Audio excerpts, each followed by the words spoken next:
Hai, apa kabar? Nama saya Nico Omeriongkere, VP Research and Analysis di PT Valburi Asia Futures. Welcome to Valburi News. Hari ini saya ingin menyampaikan laporan research terbaru kami mengenai Will an OPEC deal stop oil going lower? Oke, berhubungan ada banyak sekali pertanyaan, apakah harga minyak akan melaju naik terus setelah anggota OPEC akan berusaha untuk memangkas produksinya? Saya memutuskan untuk membuat satu video komentari lagi mengenai minyak mentah. Nah, selebihnya juga saya melihat bahwa ada banyak sekali misinformasi atau ketidakpahaman mengenai deal yang akan dibuat oleh OPEC. Oleh karena itu juga saya merasa penting sekali untuk membuat satu video lagi.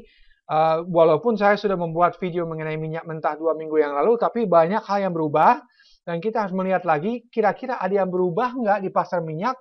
Dan harga itu benar-benar bisa break resistance yang selama ini ada di pasar minyak atau tidak. Nah, kita akan melihat dalam beberapa slide selanjutnya. Dan juga saya akan membahas kenapa deal ini kemungkinan besar akan gagal ke depannya. Nah, kalau kita melihat ini sangat menarik, ini chart minyak with WTI crude. Nah, kita melihat ada 3 kali level yang sama tercapai di sekitar $51.50 per barrel. So, we have kind of a triple top pada saat ini. Dan jika misalnya level ini tidak bisa dilampaui, nah dengan jelas kita akan bilang bahwa ini merupakan triple top untuk sementara waktu ya. Dan perhatikan juga, ini sebetulnya harga minyaknya naik 1-2 minggu belakangan ini karena deal yang dibuat oleh OPEC ya. Dan ini boleh dikatakan bahwa ini hanya sebatas verbal stimulus atau stimulus verbal. Jadi sebetulnya belum ada tindakan apa-apa, tapi ini hanya talk only. Ya, so kita masih harus melihat ke depannya apakah kesepakatan ini yang dibuat sama OPEC nanti pada bulan November mendatang, apakah itu akan benar-benar disepakati oleh semua negara OPEC dan juga dilaksanakan dengan baiknya. Ini juga pentingnya. Nah, kita melihat kira-kira apa yang disepakati oleh OPEC adalah bahwa mereka berencana. Ini hanya rencana, preliminary. Artinya ini hanya tentatif, belum disepakati dan disahkan oleh semua negara OPEC ya. Mereka akan membatasi produksi minyaknya di antara negara OPEC di antara 32,5 hingga 33 juta barrel per hari. Nah, perhatikan dengan seksama bahwa produksi OPEC pada saat ini adalah 33,7 juta barrel per hari. Artinya apa? Artinya adalah bahwa OPEC perlu memangkas level produksi terkininya di antara 700.000 hingga 1,2 juta barrel per hari. Ini lumayan besar. Dan saya masih belum yakin apakah mereka akan berhasil atau tidak ya. Nah, lalu kita melihat juga, kalau kita melihat dalam konteks yang benarnya, kita melihat bahwa rencana OPEC untuk memangkas atau membatasi produksi minyaknya, sebetulnya itu hanya akan membalikan produksinya ke level yang tercapai di awal 2016 atau di bulan Januari 2016 dan juga maximum level yang tercapai di awal 2008. Kita tahu bersama apa yang terjadi karena ada global financial crisis. Level produksi minyaknya dari OPEC ini tidak bertahan lama dan ternyata harus diturunkan secara terpaksa untuk mengimbangi supply dan demand-nya. So, again kita melihat bahwa produksi OPEC pada saat ini mencapai record high dan oleh karena itu juga harga minyak susah untuk naik secara berkelanjutan ya, karena memang levelnya sangat tinggi produksinya. So again, mereka akan coba untuk menurunkannya kembali ke level yang tercapai pada awal tahun ini. Tetapi ada banyak sekali masalah untuk menyepakati level produksinya ini. Kenapa demikian? Pertama kita melihat bahwa sekali lagi OPEC memproduksi di level yang paling tinggi. Kenapa? Karena anggota OPEC ini bersaing terhadap masing-masing gitu. Mereka semuanya ingin market share yang paling tinggi. Nah, oleh karena itu juga saya rasa untuk membuat suatu kesepakatan atau deal di antara negara OPEC ini sangat susah karena mereka bersaing terhadap masing-masing. Lalu kita melihat juga bahwa sebetulnya pada saat ini tidak ada sesuatu yang terjadi untuk setidaknya 2 bulan ke depannya. Dan untuk sementara waktu, semuanya akan memompa sebanyak mungkin. Kenapa demikian? Karena kuota nanti pada akhirnya akan ditentukan berdasarkan produksi minyaknya terakhir. Maka semua negara OPEC coba meningkatkan produksinya sebelum kuota ditetapkan. Karena kalau misalnya Anda bisa produksi banyak, nanti misalnya harus dipangkas 5%, wah lumayan lah, tidak usah turun terlalu banyak. Tapi kalau misalnya produksinya dikit pada saat ini, nanti akan kerasa makin sedikit yang boleh diproduksi oleh OPEC ya. So, ini sebetulnya sedikit lucu juga dan menggelikan menurut saya karena mereka semua bersaing terhadap masing-masing dan mereka coba memompa sebanyak mungkin sebelum kuota ini diperlakukan ya. Nah, lalu ada sesuatu hal yang lain yang juga penting untuk dicermati. Menteri Energi dari Saudi Arabia yaitu Khalid Al-Falih, dia mengatakan baru Senin yang lalu bahwa Iran, Nigeria, dan Libya boleh produksi minyaknya di level yang maksimum yang mereka merasa masuk akal gitu. Nah, ini saya punya 2 catatan yang penting gitu.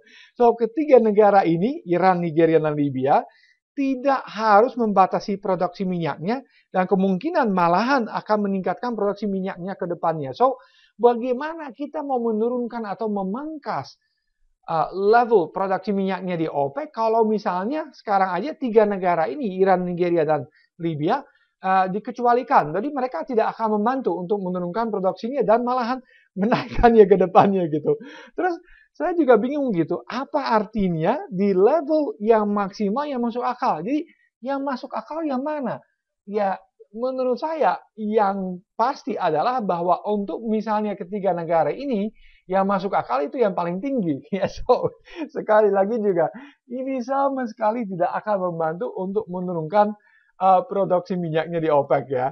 Nah lalu ada masalah baru lagi yang muncul gitu. Kemarin Irak juga mengatakan, oh sebentar dulu ya, saya tidak setuju penetapan kuota yang akan dilakukan oleh OPEC. Kenapa? Karena OPEC menggunakan angka produksi yang lain dengan misalnya negara masing-masing. Nah, ini produksi minyaknya yang Anda melihat di bawah ini produksi minyaknya yang dikeluarkan angkanya oleh negara itu sendiri. Ya, sedangkan di atasnya ini produksi minyaknya angkanya dikeluarkan oleh secondary sources, jadi oleh sumber-sumber yang lainnya di luar negara itu sendiri. Nah, contohnya aja misalnya, Irak itu pada bulan Agustus 2016, dia mengatakan, saya pada saat ini produksi minyak sekitar 4,638 juta barrel per hari. Sementara kalau kita melihat sumber yang lain yang dipakai oleh OPEC, itu hanya dia produksi pada bulan Agustus 2016 4,354 juta barrel per hari. So ini bedanya hampir 300.000 barrel. So tentunya Irak mengatakan, oh Anda harus menggunakan angka yang saya punya sendiri. Kenapa demikian? Karena kalau pakai angka ini, produksi saya harus turun drastis sekali dibandingkan produksinya yang sekarang. Nah kalau kita melihat tidak hanya Irak yang punya angka yang berbeda, tetapi juga Kuwait, Uni Arab Emirat, dan juga Venezuela. Jadi keempat negara ini punya angka yang berbeda ya di antara angka mereka itu sendiri dan angka yang digunakan oleh OPEC. Dan saya hitung tadi itu perbedaannya untuk keempat negara ini sekitar 906.000 barrel per hari. So cukup substansial dan ini juga akan merupakan stumbling block atau akan merupakan suatu masalah yang susah diselesaikan. Karena kalau Irak misalnya mempermasalahkan angka ini, ya bagaimana dengan Kuwait, Uni Arab Emirat, dan Venezuela? Mereka juga akan mengatakan, oh saya juga mau menggunakan angka sendiri. So ini 900.000 barrel ini cukup besar menurut saya dan akan merupakan batu sandungan ya untuk OPEC itu. Nah, lalu kita melihat juga dalam sejarah OPEC, kita udah nggak kaget lagi. Mereka sering curang, sering sekali. Kita melihat kalau mereka misalnya menggunakan suatu kuota, sering kali mereka produksi jauh di atasnya. Jadi misalnya garis merah di sini adalah kuota yang ditentukan oleh OPEC itu sendiri, tapi garis hitam adalah produksi yang sesungguhnya. Jadi kita melihat misalnya di antara 2004-2008, sering kali mereka produksi jauh di atas kuotanya.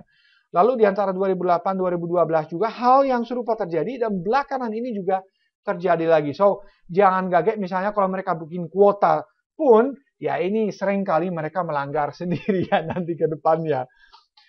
Lalu kita melihat ada masalah Amerika. Kita sebutnya OPEC dilema atau dilema yang dialami oleh OPEC yang berhubungan dengan Amerika Serikat. Nah sekarang apakah kita akan membatasi atau memangkas produksinya atau tidak?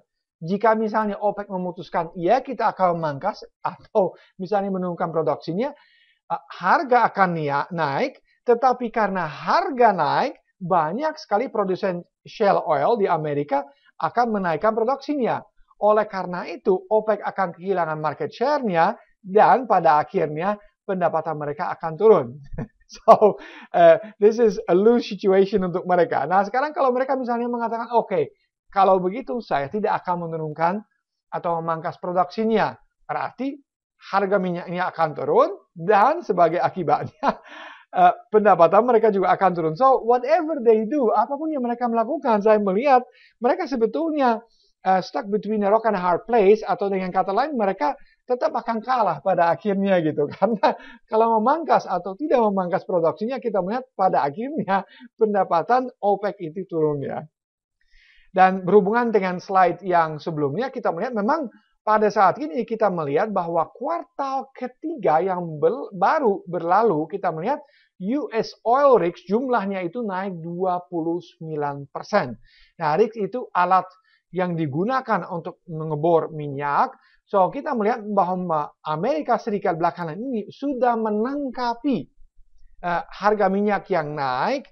Dan oleh karena itu juga diperkirakan kalau jumlah rigs yang digunakan itu naik, pada akhirnya juga produksinya akan naik. Produksi naik artinya harga minyak akan turun lagi. Dan perhatikan juga di antara jumlah rigs yang digunakan sekarang itu 425 dan jumlah rigs yang digunakan pada Oktober 2014 yaitu 1.609 itu jumlahnya masih jauh sekali beda. So sebetulnya potensi untuk menaikkan jumlah rigs itu masih cukup lebar. Oleh karena itu juga saya memperkirakan kalau rigs makin naik, bahwa produksinya juga akan naik dan produksi naik, harga minyak akan turun lagi ya. Lalu ada juga masalah Rusia. Kita melihat Rusia, jika Anda tahu atau tidak, tapi Rusia sebetulnya merupakan produsen minyak yang paling besar di dunia ini. Dan bahkan saya dapat data terakhirnya di bulan Oktober sekarang, 2016, dia sudah produksi lebih dari 11 juta barrel per hari. So, Rusia juga belum tentu mau ikut karena baru kemarin aja Menteri Energi dari Rusia, Alexander Novak, mengatakan bahwa dia lebih memilih untuk tidak membukukan, untuk tidak memangkas produksinya, tapi lebih membukukannya. Jadi ya dengan level sekarang yang paling tinggi dalam sejarah, otomatis ya itu juga tidak akan membantu untuk menurunkan produksinya. Ya, so saya masih juga sangat-sangat tidak yakin bahwa Rusia akan mau ikut deal yang dibuat oleh OPEC nanti pada November mendatang ya.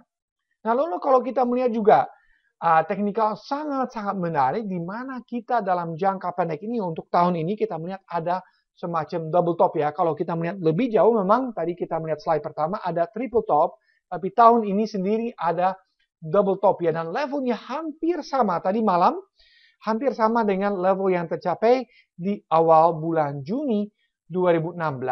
So, sekali lagi kalau kita melihat Elliott Wave, the big picture, kita melihat bahwa ini semuanya adalah wave satu besar.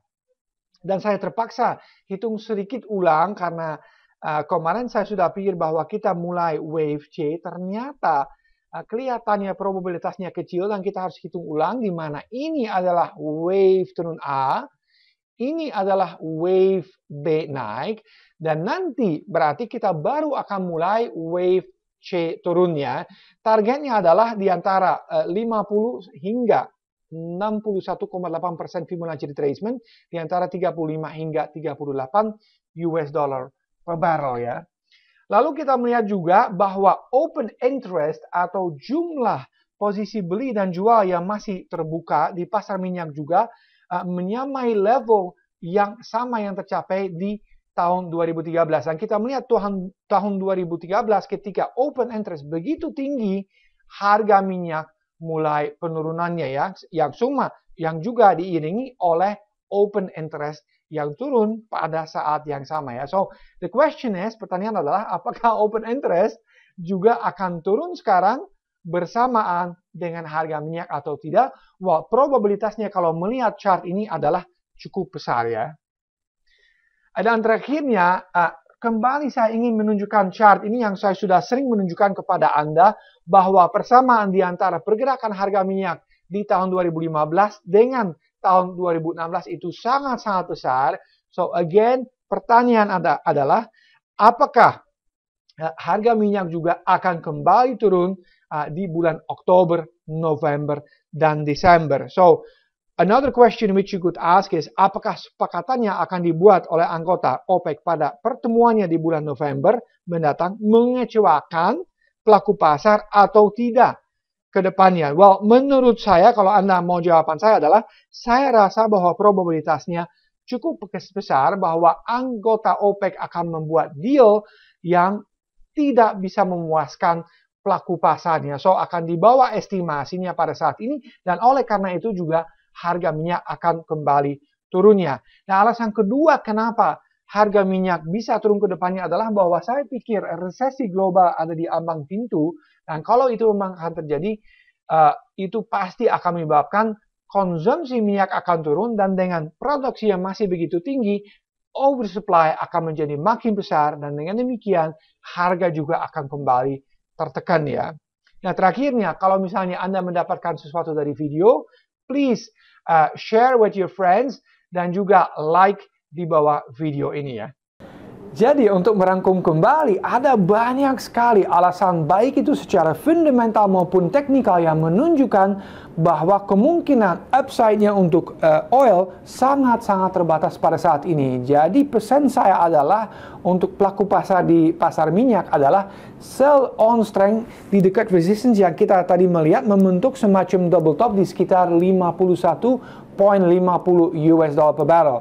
Jadi kedepannya nanti kalau misalnya deal ini yang disepakati oleh OPEC itu mengecewakan pelaku pasar, dan saya melihat itu kemungkinan besar akan terjadi seperti itu oleh karena alasan yang tadi saya sebut di beberapa slide-nya, saya pikir nanti oil itu bisa turun kembali dalam wave C dan mencapai target koreksinya di sekitar 35 hingga 38 US dollar per barrel.